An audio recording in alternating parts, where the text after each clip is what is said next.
ଯୋହନ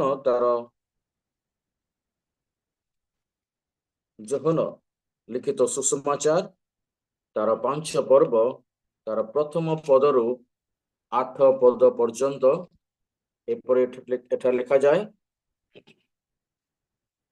ଏଥି ଉତ୍ତାରେ ଜିହୁଦୀ ମାନଙ୍କର ଗୋଟିଏ ପର୍ବ ପଡିଲା, ଆଉ ଯୀଶୁ ଜେରୁସାଲେମକୁ ଯାତ୍ରା କଲେ। ଜେରୁସାଲେମର ମେଷଦ୍ୱାର ନିକଟରେ ଗୋଟିଏ ପୁଷ୍ପରଣୀ ଅଛି। ଏବ୍ରୀ ଭାଷାରେ ତାହାକୁ ବେତ୍ସେଦା ବୋଲି କହନ୍ତି। ତାହାର 5ଟି ମଣ୍ଡପ, ସେଗୁଡ଼ିକରେ ଅନେକ ଅନେକ ପୀଡ଼ିତ, ଅନ୍ଧ, ଖଞ୍ଜ ଓ ଶୁଷ୍କାଙ୍ଗ ପଡ଼ି ରହୁଥିଲେ। ସେମାନେ ଜଳ ସଞ୍ଚୟର ଅପେକ୍ଷାରେ ରହୁଥିଲେ, କାରଣ କୌଣସି ସମୟରେ ପ୍ରଭୁଙ୍କର ଜଣେ ଦୂତ ପୁଷ୍ପରଣୀରେ ଅବତରଣ କରି ଜଳ କମ୍ପାଉଥିଲେ, ଆଉ ଜଳ କମ୍ପିଲା ପରେ ଯେ କେହି ପ୍ରଥମରେ ସେଥିରେ ପ୍ରବେଶ କରୁଥିଲା, ସେ ଯେକୌଣସି ରୋଗରେ ଆକ୍ରାନ୍ତ ହେଉଥିଲେ ସୁଦ୍ଧା ସୁସ୍ଥ ହେଉଥିଲା। ସେଠାରେ 38 ବର୍ଷ ଅବଧି ରୋଗଗ୍ରସ୍ତ ଜଣେ ଲୋକ ଥିଲା। ଯୀଶୁ ତାକୁ ପଡ଼ି ରହିଥିବା ଦେଖି ବହୁ କାଳର ରୋଗୀ ବୋଲି ଜାଣି ତାକୁ ପଚାରିଲେ, ତୁମେ କଣ ସୁସ୍ଥ ହେବାକୁ ଇଚ୍ଛା କରୁଅଛ? ରୋଗୀଟି ତାହାଙ୍କୁ ଉତ୍ତର ଦେଲା, ମହାଶୟ, ଜଳ କମ୍ପିବା ସମୟରେ ମୋତେ ପୋଖରୀ ନିକଟକୁ ବୋତରୀ ଭିତରକୁ ଘେନିଯିବା ପାଇଁ ମୋର କେହି ନାହିଁ, ଆଉ ମୁଁ ଯାଉ ଯାଉ ଅନ୍ୟ ଜଣେ ମୋ ଆଗରୁ ପଶିଯାଏ। ଯୀଶୁ ତାକୁ କହିଲେ, ଉଠ, ତୁମର ଖଟିଆ ଘେନି ଚାଲ। ପରମେଶ୍ୱରଙ୍କ ଧନ୍ୟବାଦ ହେଉ ଏହି ବାକ୍ୟ ନିମନ୍ତେ। ଏହି ସ୍ଥାନରେ ଯୋହନ ସୁସମାଚାରରେ ଯୀଶୁଙ୍କର ଈଶ୍ୱରତ୍ୱକୁ ଆମେ ଦେଖୁଛୁ। ଯୋହନ ଯେତେବେଳେ ଏହି ସୁସମାଚାରକୁ ଆରମ୍ଭ କରୁଅଛନ୍ତି, ଯୀଶୁଙ୍କୁ ଈଶ୍ୱରଙ୍କର ପୁତ୍ର ଆଉ ଯୀଶୁ ଈଶ୍ୱର ଅଟନ୍ତି ତାହା ସେ ପ୍ରକାଶ କରୁଅଛନ୍ତି। ଏହି ସ୍ଥାନରେ 5 ପର୍ବରେ ଏକ ପର୍ବ ବିଷୟରେ ଲେଖାଯାଏ, ଆଉ ସେଇ ପର୍ବରେ ଲୋକମାନେ ଜେରୁସାଲେମକୁ ଯାତ୍ରା କରୁଥିଲେ ଏବଂ ଜେରୁସାଲେମରେ ସେଇ ପର୍ବ ପାଳନ କରୁଥିଲେ। ଇତିହାସ ଅନୁଯାୟୀ ଜିହୁଦୀ ମାନଙ୍କର 7ଟି ପର୍ବ, କିନ୍ତୁ ସେ ମଧ୍ୟରୁ 3ଟି ପର୍ବ ବହୁତ ମୁଖ୍ୟ। ସେଥିପାଇଁ ପ୍ରତ୍ୟେକ ଜିହୁଦୀ ପୁରୁଷ ନିଶ୍ଚିତ ବର୍ଷକୁ 3 ଥର ବା 3ଟି ପର୍ବ ଆଟେଣ୍ଡ କରିବା ପାଇଁ ସେମାନେ ଜେରୁସାଲେମକୁ ଯାତ୍ରା କରୁଥିଲେ। ଏବଂ ଯୀଶୁ ମଧ୍ୟ ଗୋଟେ ଜିହୁଦୀ ପୁରୁଷ ଭାବରେ ସେ ନିଶ୍ଚିତ ଭାବରେ ପର୍ବ ପାଳନ କରିବା ପାଇଁ ସେ ସେଇ ସ୍ଥାନକୁ ଯାଉଥିଲେ। ଏବଂ ଏ ସ୍ଥାନରେ ଆମେ ଦେଖୁଛୁ ଯେ ସେଇ ସ୍ଥାନରେ ଗୋଟେ ପୁଷ୍ପରଣୀ ଅଛି, ଆଉ ସେ ପୁଷ୍ପରଣୀରେ 5ଟି ମଣ୍ଡପ ଅଛି, ଆଉ ସେଇ ପାଖରେ ଅନେକ ରୋଗୀ ପଡ଼ି ରହୁଥିଲେ। ସେମାନଙ୍କର ବିବରଣୀ ଦିଆଯାଏ, ଅନେକ ପୀଡ଼ିତ, ଅନ୍ଧ, ଖଞ୍ଜ ଓ ଶୁଷ୍କାଙ୍ଗ ପଡ଼ି ରହୁଥିଲେ।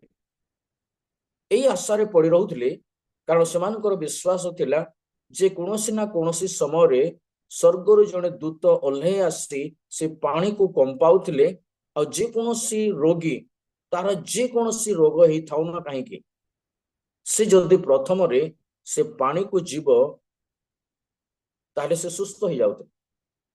ଏହା ସେମାନଙ୍କର ବିଶ୍ୱାସ ଥିଲା। ଏବଂ ଏପରି ଏକ ସମୟ ମଧ୍ୟରେ ଯୀଶୁ ସେହି ସ୍ଥାନରେ ପ୍ରବେଶ କରିଅଛନ୍ତି।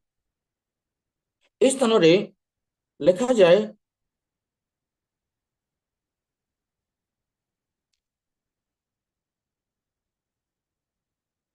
ଦୁଇ ପଦରେ, ଜେରୁସାଲେମର ମେଷଦ୍ୱାର ନିକଟରେ ଗୋଟିଏ ପୁଷ୍ପରଣୀ ଅଛି। ଜେରୁସାଲେମର ଅନେକ ଦ୍ୱାର ରହୁଥିଲା। ବିଭିନ୍ନ ଦ୍ୱାର ବିଭିନ୍ନ ପର୍ପସ ନିମନ୍ତେ ବ୍ୟବହାର ହେଉଥିଲା, ଆଉ ସବୁ ଦ୍ୱାରରେ ସବୁ ଲୋକମାନେ ଯାଉନଥିଲେ। ଏଇ ଦ୍ୱାରର ନାମ ମେଷଦ୍ୱାର। ଆଉ ଏଇ ଦ୍ୱାରକୁ ଏଥିପାଇଁ ମେଷଦ୍ୱାର କୁହାଯାଉଥିଲା, କାରଣ ଏଇ ଦ୍ୱାର ମଧ୍ୟ ଦେଇ ମେଷ ମାନଙ୍କୁ ବଳି କରିବା ପାଇଁ ନିଆଯାଉଥିଲା। ଆଉ ଯେଉଁ ପଶୁ ଏଇ ଦ୍ୱାର ଦେଇ ଯାଉଥିଲା ଲୋକେ ଦେଖିଲେ ଜାଣିବେ ଯେ ଏଇ ପଶୁକୁ ବା ଏଇ ମେଷକୁ ବଳିଦାନ କରିବା ପାଇଁ ଅଣାଯାଇଅଛି। ଆଉ ସେଦିନ ୟୁନିକଲି ଈଶ୍ୱରଙ୍କର ଯୋଜନା କ୍ରମେ ପ୍ରଭୁ ଯୀଶୁ ଖ୍ରୀଷ୍ଟ ଏ ମେଷ ଦ୍ୱାର ମଧ୍ୟ ଦେଇ ପ୍ରବେଶ କରିଅଛନ୍ତି। ଏବଂ ଯୀଶୁ ଈଶ୍ୱରଙ୍କର ଯୋଜନା କ୍ରମେ ହଉ ବା ଅନଏକ୍ସପେକ୍ଟେଡଲି ହଉ ବା ଜାଣି ଶୁଣିକି ହଉ, ଯୀଶୁ ସେଇ ମେଷ ଦ୍ୱାର ମଧ୍ୟ ଦେଇ ପ୍ରବେଶ କରି ଯେଉଁ ସ୍ଥାନରେ ପୁଷ୍ପରଣୀ ଅଛି ସେ ସ୍ଥାନ ଆଡକୁ ଯାଇଛନ୍ତି ଆଉ ଦେଖିଛନ୍ତି ଯେ ଅନେକ ରୋଗୀ ସେଇ ସ୍ଥାନରେ ପଡି ରହୁଛନ୍ତି। ଯୀଶୁ ଯେତେବେଳେ ସେଇ ମେଷ ଦ୍ୱାର ମଧ୍ୟ ଦେଇ ଯାଉଅଛନ୍ତି, ଏହା ସୂଚାଏ ଯେ ପ୍ରଭୁ ଯୀଶୁ ଖ୍ରୀଷ୍ଟ ସେଇ ମେଷ ଶାବକ ଯିଏକି ଜଗତର ପାପ ବହି ନେଇ ଯିବା ନିମନ୍ତେ ବଳିକୃତ ହେବା ପାଇଁ ଜେରୁସାଲେମ ମଧ୍ୟରେ ପ୍ରବେଶ କରୁଅଛନ୍ତି। ଆଉ ଏ ସ୍ଥାନରେ ଯୀଶୁ ଏହା କରିବା ଦ୍ୱାରା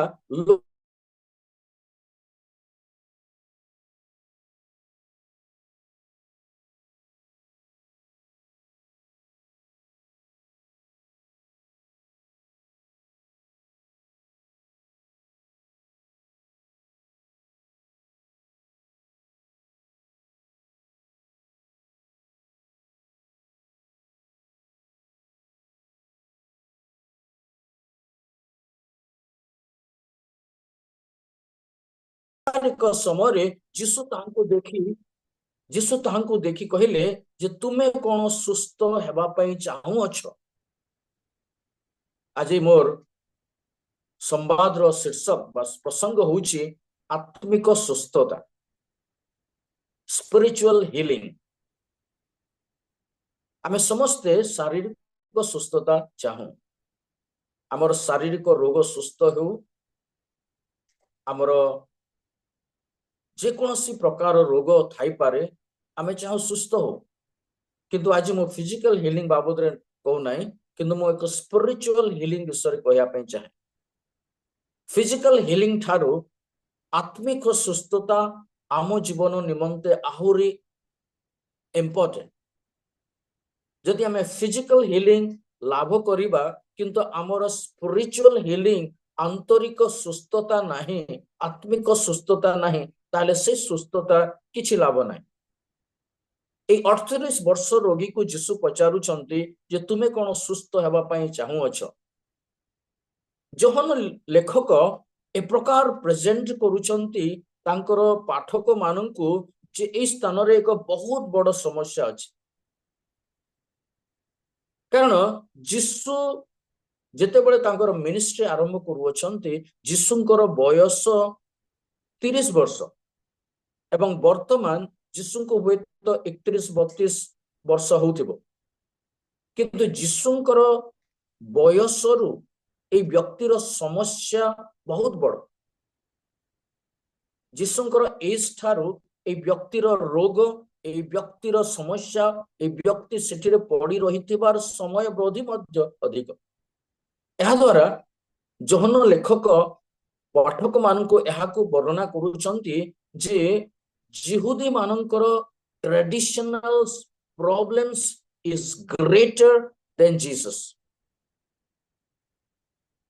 ଜିହୁଦୀ ମାନଙ୍କର ଅନେକ ସମସ୍ୟା ରହିଅଛି, ଆତ୍ମିକ ସମସ୍ୟା, ଯେଉଁ ସମସ୍ୟା ଏପର୍ଯ୍ୟନ୍ତ ସମାଧାନ ହେଇପାରେ ନାହିଁ। ଅନେକ ବର୍ଷ ଧରି ଜିହୁଦୀ ମାନେ ସେବା କରୁଛନ୍ତି, ଆରାଧନା କରୁଛନ୍ତି, ମନ୍ଦିରକୁ ଆସୁଛନ୍ତି, କିନ୍ତୁ ସେମାନଙ୍କର ଜୀବନର ଆତ୍ମିକ ସମସ୍ୟା ଏପର୍ଯ୍ୟନ୍ତ ସମାଧାନ ହେଇପାରେ ନାହିଁ। କିନ୍ତୁ ଯୀଶୁ ତାଙ୍କର ମିନିଷ୍ଟ୍ରିର ପ୍ରାରମ୍ଭରେ ତାଙ୍କର ଏହି ମହାନ ସମସ୍ୟାକୁ ସମାଧାନ କରିବା ପାଇଁ ଏହି ସ୍ଥାନରେ ଅଛନ୍ତି। 38 ବର୍ଷର ରୋଗୀ ଜଳ କମ୍ପିବା ସମୟରେ ଯିଏ ଆଗକୁ ଯାଉଥିଲା, ଯିଏ ପ୍ରଥମରେ ସେ ପାଣି ନିକଟକୁ ଯାଉଥିଲା, ସେ ସୁସ୍ଥ ହଉଥିଲା। ଏହା ସେମାନଙ୍କର ବିଶ୍ୱାସ ଥିଲା। କିନ୍ତୁ ଯୋହନ ଏ ପ୍ରକାର प्रेजेंट करिसंती ए स्थान रे जे कोनोसी अंध विषय लिखि नाहंती जदि अंध विषय लिखि तांते ताहले अंध व्यक्ति देखि सिना पारु नाही मात्र सुनी तो पारुची तार गोड़ हाथ तो चालुची जेतेबेले पानी हलुची आवाज सुनिबो आ से दौड़ी जाई जंप मारी के सुस्थ हो जिवो किंतु जहन अंध व्यक्ति विषय लिखि नाहंती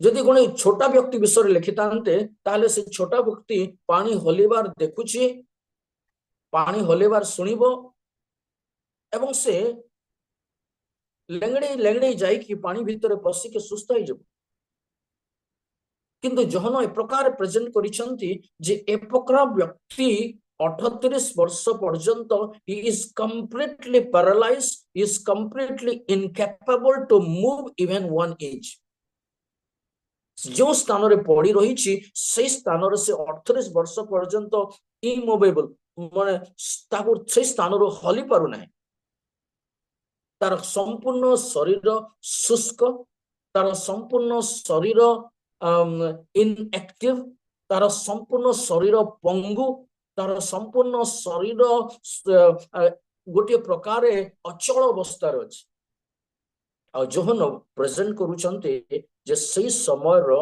रिलीजियस सिस्टम जा लोक मानन को अचल अवस्था रखि दी से माने आगो को बढ़ी पारु नथिले से मानकर रिलीजियस ट्रेडिशन से मान को गोटे प्रकार बांधी रखुला आ से माने कोनोसी प्रकार आगो को बढ़ी पारु नथिले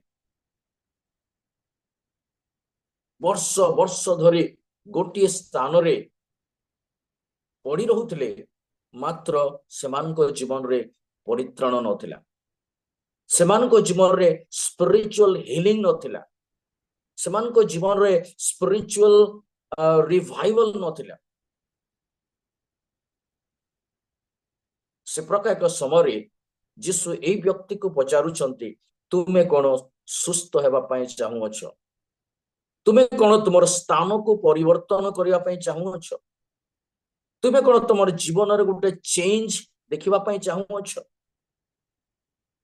तुमे कोन तुमर परिस्थिति को बदलैबा पई चाहुअछ तुमे कोन जो स्थान रे तुमे पड़ी रहउछ तुमे सही स्थान रो आगो को बढ़िबा पई चाहुअछ आज प्रभु हमको मध्य से प्रश्न पचारिया पई चाहନ୍ତି आमे होई तो आमर मंडली रे आमर सेवा कार्य रे गोटे स्थान रे गोटे परिस्थिति रे गोटे सिचुएशन रे वर्ष वर्ष धरि रहिछु आम जीवन रे परिवर्तन नाही आमे आगो को बढ़ी पारो ना आमे इमेबल आमे संपूर्ण भाव रे बंधा ही कि अछु आम जीवन रे चेंज ही पारो नाही रिवाइवल ही पारो नाही आत्मिक सुस्थता ही पारो नाही ए प्रकार एक परिस्थिति रे ईश्वर मध्य आज हमको ए सकाळे रे पचारिया पे चाहते do you want a change in your life तोर जीवन रे कोन एक परिवर्तन तू चाहो आज आम जीशु को से उत्तर देवा और देखा जीशु हमको कौन कहउछन जेतेबेले जीशु से व्यक्ति को पचारिले से व्यक्ति कहउछि जीशु को उत्तर दउछि 7 पद रे रोगीटी ताहांको उत्तर देला महाशय जल कंपीबा समय रे मते पोखरी भीतर को घेनी जिबा पाई मोर केही नाही आ मु जाऊ जाऊ अन्य जने मो आगरो पसी जाए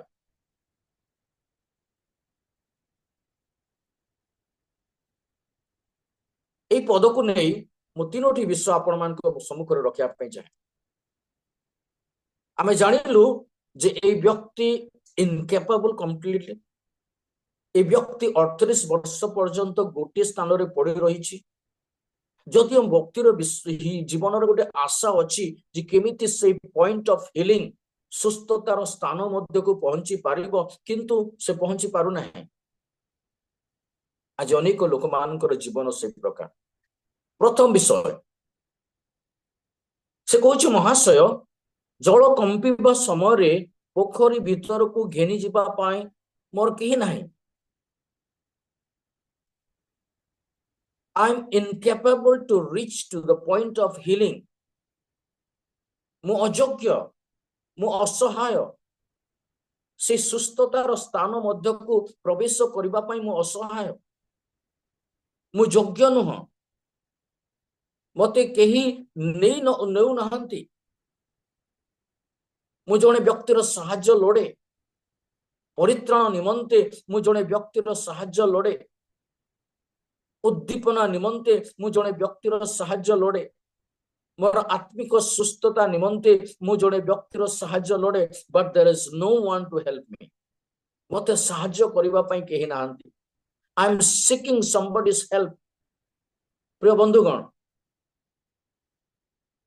आज आम चतुष्पार्श्वर अनेक अनेक व्यक्ति आत्मिक भाव में शुष्कांग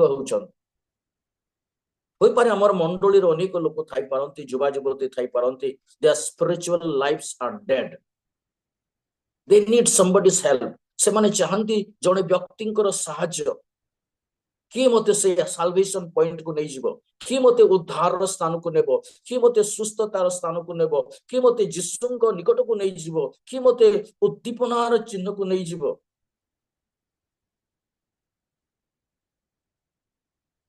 आमर मंडलीर चारि कांथ बाहरे असंख्य लोक मृत प्राय 38 वर्ष रु अधिक से माने पड़ी रही चंती they are looking to the church से माने मंडली को देखुअछंती विश्वासी मान को देखुअछंती can somebody help me to reach to the point of salvation कि मते से परित्राणर स्थान को नेबो कि मते से उद्धार स्थान को नेबो कि मु असहाय मु मध्य चाहूची रिवाइवल मु मध्य चाहूची सुस्थता मु मध्य चाहूची मोर जीवन रे परिवर्तन हो मु मध्य चाहूची जे मोर जीवन बदली जाओ मु मध्य चाहूची जे मोर जीवन रे एक उद्दीपना आसो एक चेंज आसो एक ट्रांसफॉर्मेशन आसो किंतु nobody is there to help मी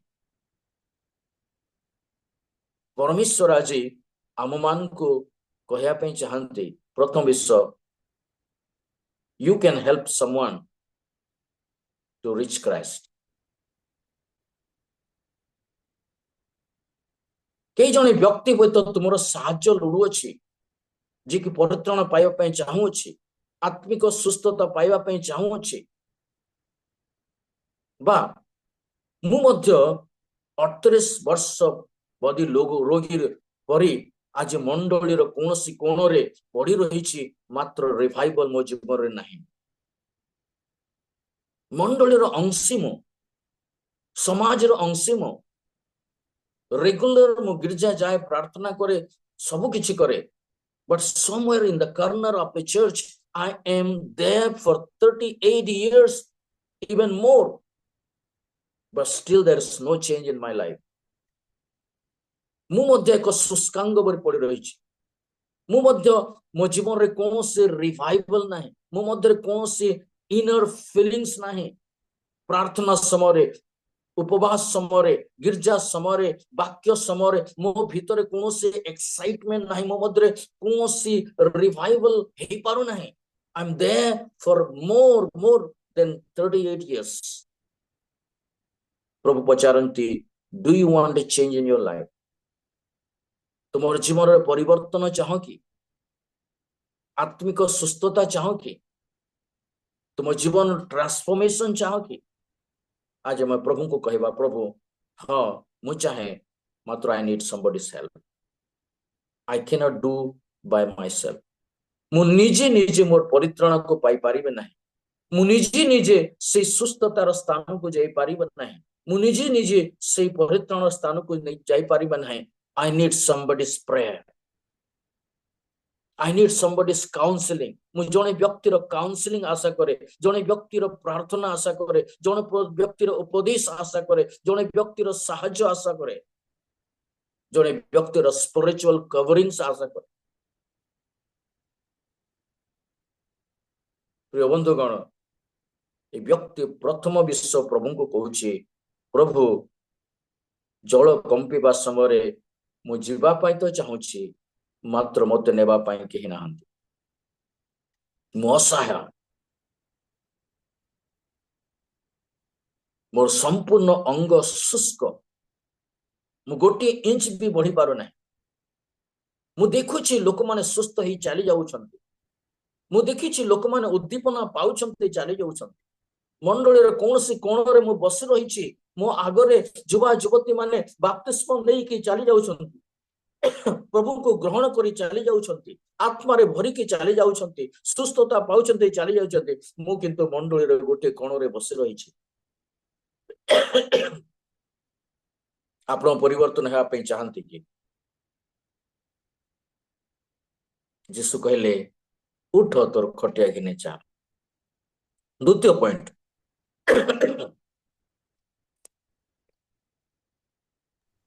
ସେ କହୁଛି ମୁଁ ଯାଉ ଯାଉ ଅନ୍ୟ ଜଣେ ମୋ ଆଗରୁ ପଶିଯାଏ।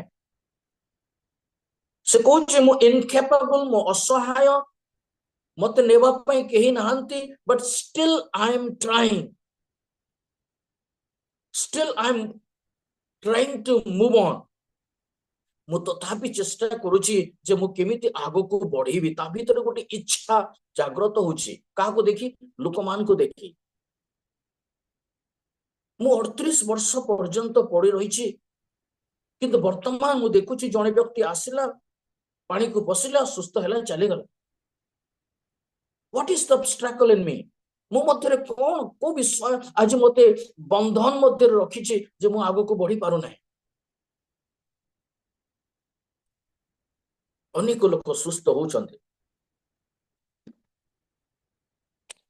ଅନେକ ଲୋକମାନଙ୍କର ଜୀବନ ପରିବର୍ତ୍ତନ ହଉଛି, କିନ୍ତୁ ମୁଁ ହେଇପାରୁନାହିଁ। ଦ୍ୱିତୀୟ ବିଷୟ ସେ କହୁଛି ମୁଁ ଯାଉ ଯାଉ, ଅର୍ଥାତ I am trying to move, ମୁଁ ଚେଷ୍ଟା କରୁଛି, I am willing to move myself. ମୁଁ ସେଇ ପରିତ୍ରାଣର ସ୍ଥାନକୁ, ମୁଁ ସେଇ ଉଦ୍ଦୀପନାର ସ୍ଥାନକୁ, ସେଇ ପରିବର୍ତ୍ତନର ସ୍ଥାନକୁ, ସେଇ ରିଭାଇଭାଲର ସ୍ଥାନକୁ, ସେଇ ହିଲିଂର ସ୍ଥାନକୁ ମୁଁ ଯିବା ପାଇଁ ଚେଷ୍ଟା କରୁଛି, ବଟ ସମଥିଙ୍ଗ ଇଜ ହୋଲ୍ଡିଂ ମି ବ୍ୟାକ୍। କିନ୍ତୁ ମୁଁ କିଛି ନା କିଛି ମତେ ବାନ୍ଧିକି ରଖିଛି, ମୁଁ ଆଗକୁ ମୁଭ କରିପାରୁନି। ଆଜି କଣ ଆମକୁ ବନ୍ଧନ ମଧ୍ୟରେ ରଖିଛି? କୋଉ ବିଷୟ ଆମକୁ ଈଶ୍ୱରଙ୍କର ସେଇ ପବିତ୍ର ସ୍ଥାନକୁ, ସୁସ୍ଥତାର ସ୍ଥାନକୁ, ରିଭାଇଭାଲର ସ୍ଥାନକୁ, ଉଦ୍ଦୀପନର ସ୍ଥାନକୁ ମତେ ଯିବା ପାଇଁ ପଛଆଡୁ ଟାଣୁଛି ବା ମତେ ବାନ୍ଧି ରଖିଛି, ମୁଁ ଯାଇପାରୁନାହିଁ? That's called bondage, spiritual bondage. ଆଜି ଅନେକ ବ୍ୟକ୍ତି ମାନେ ଚାହାନ୍ତି କିନ୍ତୁ ଗିର୍ଜା ଯାଇପାରନ୍ତି, ଚାହାନ୍ତି ମାତ୍ର ପ୍ରାର୍ଥନା କରିପାରନ୍ତି ନାହିଁ, ଚାହାନ୍ତି ମାତ୍ର ରିଭାଇଭାଲ ମଧ୍ୟକୁ ଆସିପାରନ୍ତି ନାହିଁ। ହୁଏତ ହୃଦୟରେ ଇଚ୍ଛା ଥାଇପାରେ, କିନ୍ତୁ ସେମାନଙ୍କର ଜୀବନ ଏ ପ୍ରକାର ଅବସ୍ଥାକୁ ଆସିଯାଏ ଯେ ସେମାନେ ୱିଲିଂଲି ସେଇ ସ୍ଥାନକୁ ପହଞ୍ଚି ପାରନ୍ତି ନାହିଁ, କାରଣ ସେମାନଙ୍କୁ କିଛି ନା କିଛି କୌଣସି ବନ୍ଧନ ମଧ୍ୟରେ ରଖିଛି। ଆଉ ସେ ବନ୍ଧନରୁ ମୁକ୍ତ କରିବା ପାଇଁ ଯୀଶୁ ଅଛନ୍ତି। ଆଜି ସକାଳେ ମୁଁ ଆପଣଙ୍କୁ କହିବା ପାଇଁ ଚାହେଁ, ଯଦି କୌଣସି ବଣ୍ଡେଜ ଯଦି ଆପଣଙ୍କର ଜୀବନକୁ ବାନ୍ଧି ରଖିଛି, ଯଦ୍ୱାରା ଆପଣ ଉଦ୍ଦୀପନାର ସ୍ଥାନକୁ, ରିଭାଇଭାଲ ପଏଣ୍ଟ ମଧ୍ୟକୁ, ନିଜ ଜୀବନର ଏକ ଉନ୍ନତ ସ୍ଥାନକୁ ପହଞ୍ଚି ପାରୁନାହାନ୍ତି, ଆପଣ ଯେଉଁ ସ୍ଥାନରେ ଥିଲେ ସେଇ ସ୍ଥାନରେ ବର୍ତ୍ତମାନ ମଧ୍ୟ ଅଛନ୍ତି। ଆପଣ ପ୍ରଭୁଙ୍କୁ ଗ୍ରହଣ କରିବା ସମୟରେ, ଡୁବନ ନେବା ସମୟରେ ଆପଣଙ୍କର ଆତ୍ମିକ ଜୀବନର ସ୍ଥିତି ଯେମିତି ଥିଲା, ଆଜି 38 ବର୍ଷ ପରେ ମଧ୍ୟ ଆପଣଙ୍କର ଆତ୍ମିକ ଜୀବନର ସ୍ଥିତି ସେ ପ୍ରକାର ଅବସ୍ଥାରେ ଅଛି। There is no change. କଣ ମତେ ହୋଲ୍ଡ କରି ରଖିଛି ଯେ ମୁଁ ସ୍ପିରିଚୁଆଲି ଗ୍ରୋ ହେଇପାରୁନାହିଁ, ମୁଁ ସ୍ପିରିଚୁଆଲି ଆଗକୁ ବଢି ପାରୁନାହିଁ, ମୁଁ ସ୍ପିରିଚୁଆଲି ଫ୍ୟୁଚରକୁ ଦେଖି ପାରୁନାହିଁ, ମୁଁ ସ୍ପିରିଚୁଆଲି ରିଭାଇଭାଲ ପାଇପାରୁନାହିଁ, ମୋର ଇନର ଫିଲିଂସ, ମୋର ଇନର ହିଲିଂ ହେଇପାରୁନାହିଁ? କଣ ମତେ ବାନ୍ଧିକି ରଖିଛି? ଆଜି ଈଶ୍ୱରଙ୍କ ନିକଟରେ ନିଜକୁ ରଖିବା, ପ୍ରଭୁ ମୁଁ ଯିବା ପାଇଁ ତ ଚାହୁଁଛି, କିନ୍ତୁ ମୁଁ ଯାଇପାରୁନାହିଁ। ମୁଁ ସୁସ୍ଥ ହେବା ପାଇଁ ତ ଚାହୁଁଛି, କିନ୍ତୁ ହେଇପାରୁନାହିଁ। मोर जीवन रे आज मध्य अनेक अवस्था रही अछि जे ताहा तुम निकट रे मु ताको स्वीकार करि पारे नै. There are many areas of my life जाको मु पर्यंत कन्फेस करि पारे नै. तुम निकट रे ताको खोला रखी पारे नै. मु चाहूची परिवर्तन हेबा पई. मु चाहूची मो जीवन रे एक रिवाइवल आसु. मु चाहूची पवित्र आत्मा मध्य रे कार्य करंतु. But still there are areas of my life which is close to God.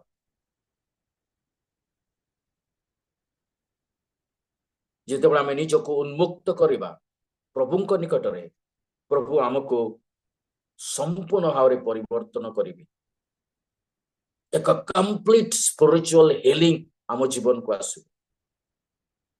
आमर अवस्था परिवर्तन हो जिवो. आमर थिंकिंग परिवर्तन हो जिवो.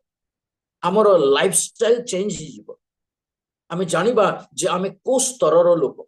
आमे जानिबा जे आमर आत्मिक भाव रे आमर स्तर कोठी. ईश्वर वाक्य लिखा जाए से आम मान को समस्त प्रकार आत्मिक आशीर्वाद रे स्वर्ग रे आशीर्वाद करी अछंती. With all spiritual blessing परमेश्वर हमको स्वर्ग रे आशीर्वाद कर समस्त प्रकार आत्मिक आशीर्वाद रे. किंतु आमे अज्ञ कि प्रकार से आत्मिक आशीर्वाद को मु व्यवहार करी. से प्रकार आत्मिक आशीर्वाद को कि प्रकार मो जीवन मु ताको ग्रहण करि पारि. एफिसियो तार 1:3 रे ता उल्लेख करा जाए. एफिसियो तार 1:20 रे लिखा जाए जे परमेश्वर प्रभु यीशु ख्रीष्ट को मृत मान को मध्य उठाइले. समस्त कर्तापण समस्त अधिकार इहकाल परकाल सब जेते नाम तांकर पाद तले बसीभूत कर रखिले एवं समस्त विषय मंडली को दान कले. हालेलुया. बाइबल लिखा जाए मंडली ईश्वरंकर शरीर आ ख्रीष्ट मंडली रो मस्तक. मस्तकर पाद जहा शरीर रो पाद जहा. जदि ईश्वर यीशु ख्रीष्टंकर पाद तले समस्त शक्ति समस्त अधिकार समस्त कर्तापण समस्त इह काल परकाल जेते अछि सब को जदि तांकर पाद तले रखि अछंती अर्थात मंडली रो पाद तले से रखि अछंती.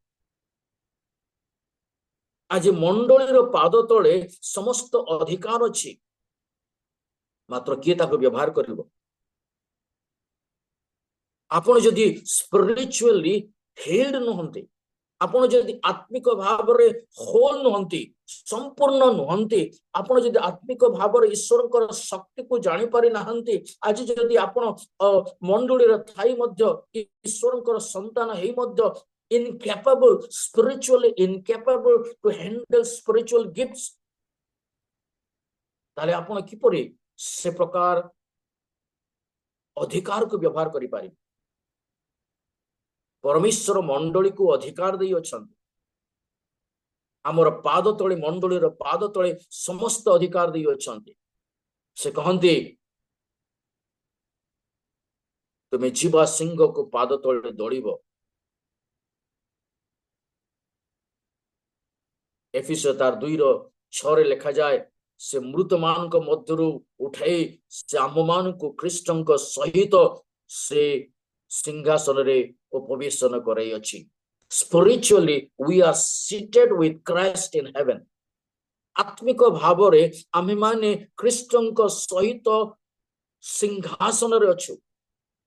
ख्रीष्टंक सहित ऊर्ध्व स्थान रे आमे सिंहासन रे बसी अछु. That's our spiritual position.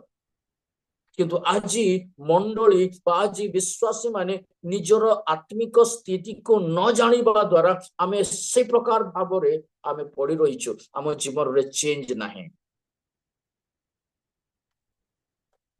प्रभु चाहंती और सेति पाए से पचारंती do you want to change in your life.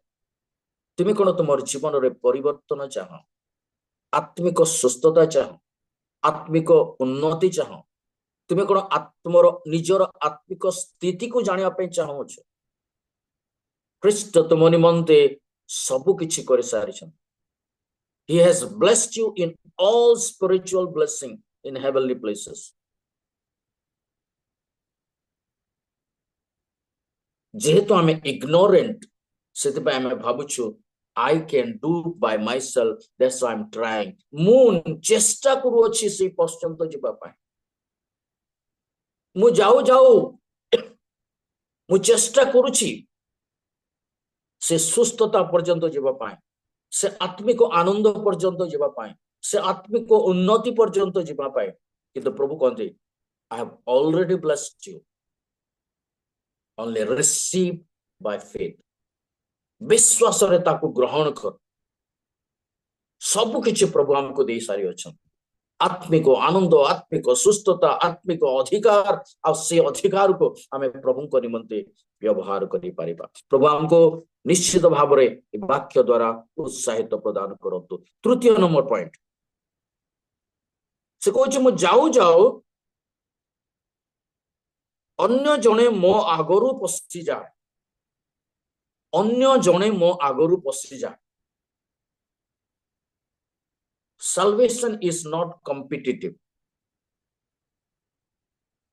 परित्राण पाइबा प्रतियोगिता मूलक नुह जे मु बेसी बाइबल पढ़िले परित्राण पाइजी बेसी प्रार्थना कले अन्य जने विश्वासी भाई ठारो अधिक प्रार्थना करिवि अन्य जने भाई ठारो अधिक बाइबल पढ़िले बा अधिक प्रचार कले मु बेसी धार्मिक होई जिवि ना salvation is not competitive जे दुई जन दौड़ू जने दौड़ी पारिला नहीं जने दौड़ी पड़ेगला परमेश्वर समस्त निमंते एक पर्टिकुलर समय रखिछन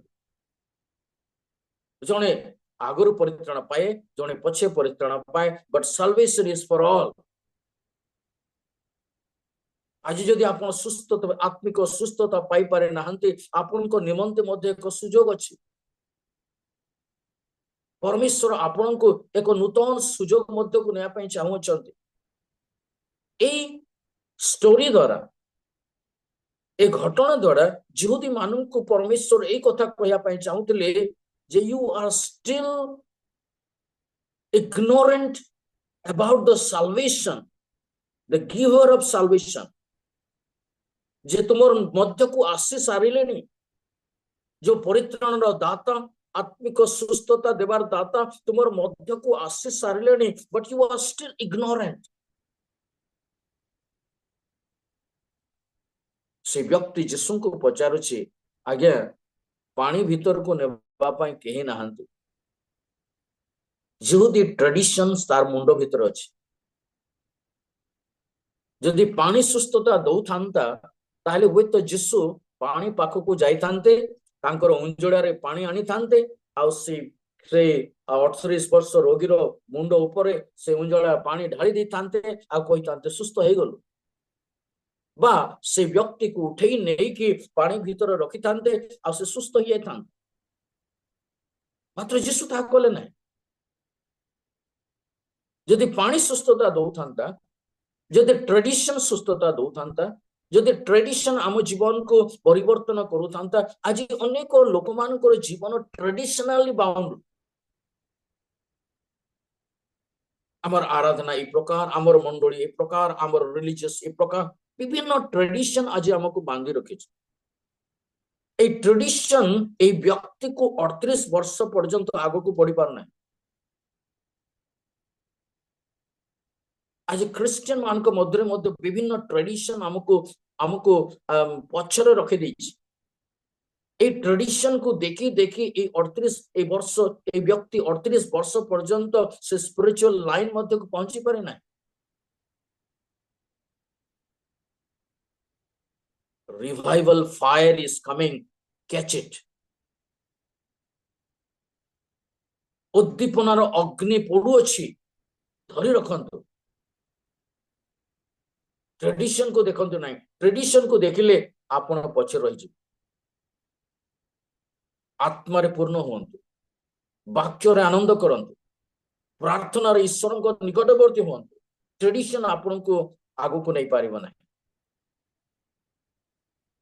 जीसु जदि ट्रेडिशन को देखी थांते ताहले उंजळाए पानी आनी कि तार देहरे भेदी थांते बा से व्यक्ति को उठेई नहीं कि जल रे रखी दे था जल बुड़े दे था से सुस्थ हो गया था। जीसु कहले ट्रेडिशन नुहे जो दूत पानी संचालन करे बोली तुम विश्वास थिला जो दूत समय समय आसिकी पानी को हलाउथिले बोली जो तुमर विश्वास थिला सेई महान ईश्वर बा सेई अद्भुत परमेश्वर आज स्वयं तुम समक्षरे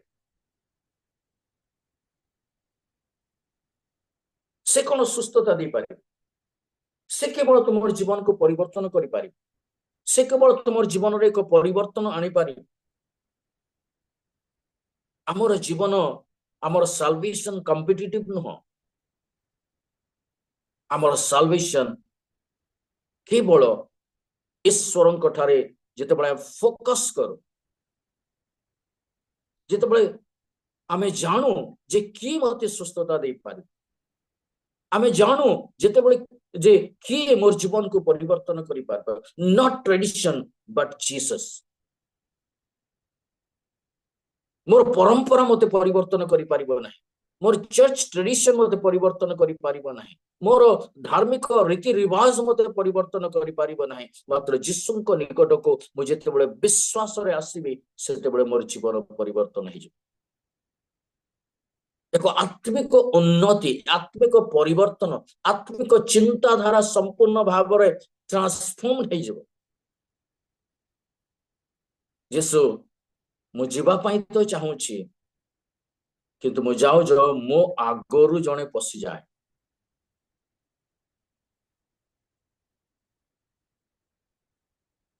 मो आगरू जड़े पशि जाए सुस्थ ही जाए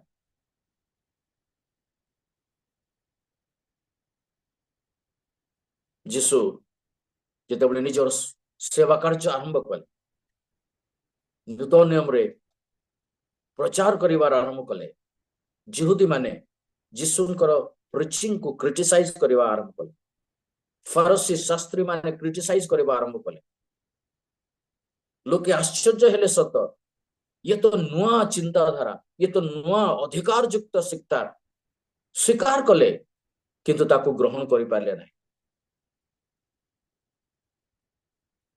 स्वीकार करुथिले तांकर प्रचार बढ़िया लागुची किंतु ग्रहण करि पारु नथिले सेतमाई जीसु कहउथिले तुम मानकर सम्मुख रे तुम मानकर आगरे बेश्या माने एवं विजाति लोक माने आगरो ईश्वरंकर राज्य रे प्रवेश करूछंती तुमे खाली देखुअछ मात्र अन्य जातिर लोक माने ईश्वरंकर राज्य मध्य रे प्रवेश करूछंती आज मध्य जदि आमे चतुष्पार्श्व को देखिबा आमर भारत वर्ष रे मध्य अनेक विजाति लोक माने अनेक लोक माने ईश्वर को ग्रहण करूछंती असंख्य लोक माने प्रभुंकर आनंद मध्य को आसुछंती ईश्वरंकर राज्य मध्य को प्रवेश करूछंती सेमानकर जीवन परिवर्तन होउछि प्रभुंक निमंते क्लेश सह करूछंती प्रभुंक निमंते दुख कष्ट सह करूछंती अनेक वर्ष छत्तीसगढ़ रे सेवा कार्य करी अछि आओ छत्तीसगढ़ रे क्रिश्चियन मान को निमंते अनेक ताड़ना हो रिसेंटली गत संडे रे गोटे चर्च मोर जोड़े पालक बंधुकर गोटे चर्च रे अटैक हिच अन्य जातिर क्रिश्चियन मान जीसु कहउचंती तुम आगरू अन्य जातिर लोक माने बेश्या माने करग्राही माने से माने आगरू ईश्वरंकर राज्य रे प्रवेश करूछंती मात्र जिहुदी माने तुमे देखि देखि रही जाउछ कोन आज हमर स्थिति मध्य कोन सही प्रकार मु बसी रही किंतु जने व्यक्ति आत्मा रे आनंद करूछि मु सही पर्यंत पहुंची पारो नाही मोर जीवन रो उन्नति सही पर्यंत ही पारो नाही मु स्पिरिचुअली आगो को बढ़ी पारो नाही एक whole hearted change spiritual change spiritual healing जहाँ मो जीवन आवश्यकता रही अछि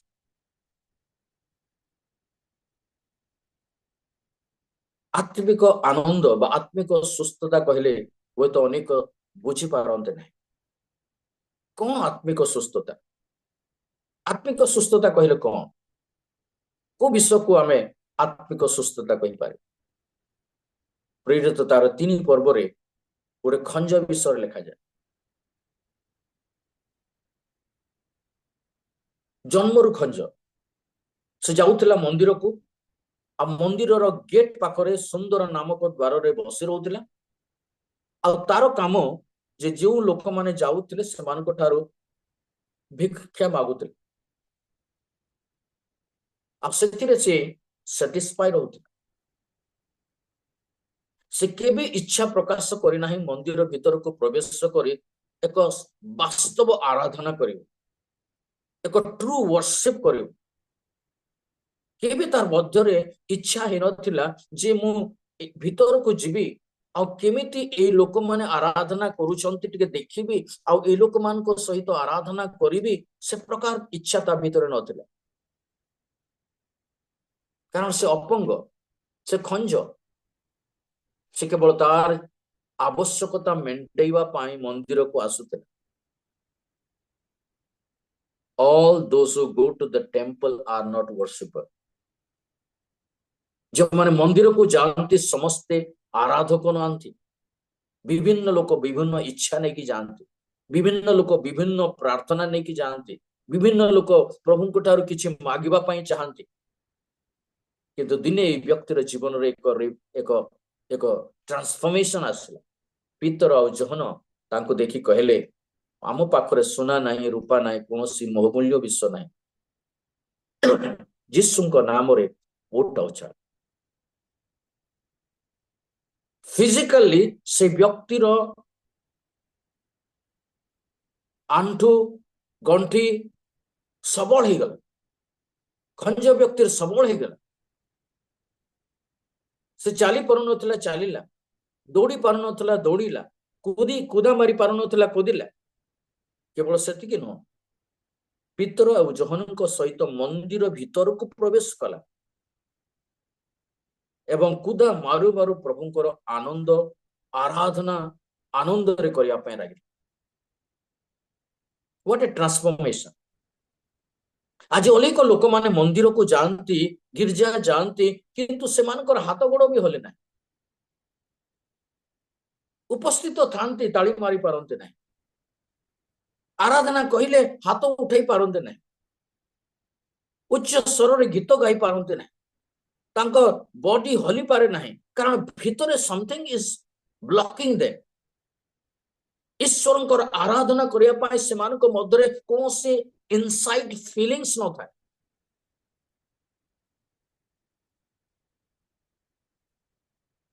ठीक ए प्रकार व्यक्ति सहित करबो ए व्यक्तिर जीवन रे जेतेबेले को आत्मिक टच आसला एक आत्मिक स्पर्शता जीवन को आसला आ ता जीवन रे एक इनर हीलिंग आसला। केवल आंठू गंठे रे बळ नुह मात्र इनसाइड रे एक रिवाइवल आसला हीलिंग आसला। सेतेबेले से कूदा मारिला से आनंद कला से तार जीवन रे केबे से प्रकार चेंज लोके देखि नांती होते लोके देखि थिबे अरे ए व्यक्ति केबे ए प्रकार आराधना करी नाही आजी केमिति ए प्रकार आराधना करिछि। आपनकर जीवन रे जेतेबेले एक इनर हीलिंग आसीबो आत्मिक सुस्थता आसीबो आत्मिक ट्रांसफॉर्मेशन आसीबो आपनकर प्रार्थनार स्टाइल बदली जिवो आपनकर आराधना करिवार स्थिति बदली जिवो आपनक वाक्य प्रचार करिवार पद्धति बदली जिवो आपन सुसमाचार निमंते आपनकर भीतर एक अलगा टाइप रो जुनून आसीबो आपन कंप्लीटली एक चेंज हो जिवे। लोक करबे ए व्यक्ति तोर प्रार्थना रे ए प्रकार उद्योग नथिला कौन हे गला प्रभु को निमंते ए उद्योग ए भीतर या भीतर केमिति आसिला कि प्रकार या मध्य एक परिवर्तन लोक मान देखिबे। कारण जेते बळे भीतर परिवर्तन हुए ता बाहर प्रकाशित परमेश्वर आजी आपनकर जीवन रे मो जीवन रे एक स्पिरिचुअल ट्रांसफॉर्मेशन एक स्पिरिचुअल हीलिंग को अपेक्षा करते। जमते सही व्यक्ति पचारे ତୁମେ କ'ଣ ସୁସ୍ଥ ହେବା ପାଇଁ ଚାହୁଁଅଛ? ପ୍ରଭୁ ଆଜି ମଧ୍ୟ ସକାଳେ ଆମକୁ ପଚାରିବା ପାଇଁ ଚାହନ୍ତି, ତୁମେ କ'ଣ ଆତ୍ମିକ ସୁସ୍ଥତା ପାଇବା ପାଇଁ ଚାହୁଁଅଛ? ତୁମେ କ'ଣ ତୁମର ଜୀବନରେ ଏକ ପରିବର୍ତ୍ତନ ଚାହୁଁଅଛ? ତୁମେ କ'ଣ ତୁମର ବର୍ତ୍ତମାନ ସ୍ପିରିଚୁଆଲ ପୋଜିସନର ଉନ୍ନତ ହେବା ପାଇଁ ଚାହୁଁଅଛ? ତୁମର ଆତ୍ମିକ ସ୍ଥିତି ଯେଉଁ ସ୍ଥାନରେ ଥାଉ ନା କାହିଁକି, ତୁମର ଆତ୍ମିକ ସ୍ତର ଯେଉଁ ସ୍ଥାନରେ ଥାଉ ନା କାହିଁକି, ତୁମେ କ'ଣ ସେଇ ସ୍ତରରୁ ଆଗକୁ ବଢିବା ପାଇଁ ଚାହୁଁଛ? ହୁଏତ ତୁମେ ପ୍ରଭୁଙ୍କ ନିମନ୍ତେ ବ୍ୟବହୃତ ହେଉଛ, ମାତ୍ର ଯେଉଁ ଅବସ୍ଥାରେ ଆଜି ପ୍ରଭୁଙ୍କ ନିମନ୍ତେ ବ୍ୟବହୃତ ହେଉଛ ସେଇ ସ୍ଥାନରୁ ଅଧିକ ହେବା ପାଇଁ ଚାହୁଁଛ।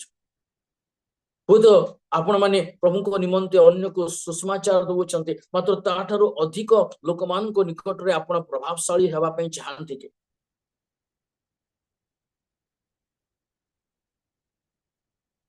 ଗୋଟିଏ ପରିସ୍ଥିତିରେ ରହି ରହି ରହି ରହି ବର୍ଷ ବର୍ଷ ଆମ ଜୀବନ ବିତି ଯାଉଛି। ଆମେ କେବେ ଫିଲ୍ କରିନାହୁଁ ଯେ ମୋର ଗୋଟେ ଚେଞ୍ଜ ଦରକାର ବୋଲି। ଆମେ କେବେ ଫିଲ୍ କରିନାହୁଁ ଯେ ମତେ ଗୋଟେ ରିଭାଇଭାଲ ଦରକାର ବୋଲି, ମତେ ସ୍ପିରିଚୁଆଲ ଆନଏଣ୍ଟିଂ ଦରକାର, ମତେ ଆତ୍ମିକ ବରଦାନ ଦରକାର, ମତେ ଆତ୍ମିକ ସୁସ୍ଥତା ଦରକାର, ମୋ ଜୀବନରେ ଆତ୍ମିକ ଚେଞ୍ଜ ଦରକାର। ମୁଁ କେବେ ଫିଲ୍ କରୁନାହୁଁ। କୌଣସି ନା କୌଣସି ମଣ୍ଡଳୀର ବିଶ୍ୱାସୀ ହେଇପାରୁ, ନେତା ହେଇପାରୁ ବା ଅପରିସ୍ଥ ହେଇପାରୁ, ଆମର ପୋଜିସନ ସେଇ ପ୍ରକାର। ଗୋଟିଏ ସ୍ତରରେ ଗୋଟିଏ ଅବସ୍ଥାରେ ବର୍ଷ ବର୍ଷ ବିତି ଯାଉଛି, ମାତ୍ର ପରିବର୍ତ୍ତନ ନାହିଁ। ପରମେଶ୍ୱର ଆଜି ସକାଳେ ଆମକୁ ଏଇ କଥା କହିବା ପାଇଁ ଚାହାନ୍ତି, do you want a change in your life? ତୁମେ କ'ଣ ସୁସ୍ଥ ହେବା ପାଇଁ ଚାହୁଁଛ? ଆଜି ପ୍ରଭୁଙ୍କୁ କହ, ପ୍ରଭୁ, ହଁ ପ୍ରଭୁ, ମୁଁ ଯେଉଁ ଅବସ୍ଥାରେ ଅଛି ସେଇ ଅବସ୍ଥାର ପରିବର୍ତ୍ତନ ହେବା ପାଇଁ ଚାହେଁ। ମୋ ଜୀବନରେ ଏକ ଆତ୍ମିକ ରିଭାଇଭାଲ ମୁଁ ଚାହେଁ। ମୋ ଜୀବନରେ ଏକ ଆତ୍ମିକ ଚେଞ୍ଜ ଚାହେଁ, ଏକ ଟ୍ରାନ୍ସଫର୍ମେସନ ଚାହେଁ। ମୋର in and out completely transform ହେଇଯାଉ। ମୁଁ ଅନ୍ୟ ଜଣେ ବ୍ୟକ୍ତିର ସାହାଯ୍ୟ କରିବା ପାଇଁ ଚାହେଁ। ଆଜି ମଣ୍ଡଳୀ ବାହାରେ ଅନେକ ଲୋକ ସେ ପ୍ରକାର ଅବସ୍ଥାରେ ପଡି ରହିଛନ୍ତି, ଦେ ନିଡ୍ ମାଇ ହେଲ୍ପ। ପ୍ରଭୁ, ମୁଁ ସେମାନଙ୍କୁ ସାହାଯ୍ୟ କରିବା ପାଇଁ ଚାହେଁ। ସେମାନଙ୍କୁ ପରିତ୍ରାଣର ସ୍ଥଳକୁ, ପରିତ୍ରାଣର ପଏଣ୍ଟକୁ, ପରିତ୍ରାଣ ହିଲିଂର ପଏଣ୍ଟକୁ ଆଣିବା ପାଇଁ ଚାହେଁ। ଆଜି ମୋର ମଣ୍ଡଳୀ ମଧ୍ୟରେ ମଧ୍ୟ ଅନେକ ଲୋକ ଅଛନ୍ତି, ସେମାନଙ୍କୁ ମୁଁ ରିଭାଇଭ କରିବା ପାଇଁ ଚାହେଁ। ମୋର ଜୀବନର ରିଭାଇଭାଲ ଆସିବା ସଙ୍ଗେ ସଙ୍ଗେ ମୁଁ ଅନ୍ୟମାନଙ୍କୁ ମଧ୍ୟ ପ୍ରଭୁଙ୍କ ନିମନ୍ତେ ଉତ୍ସର୍ଗ କରିବା ପାଇଁ ଚାହେଁ।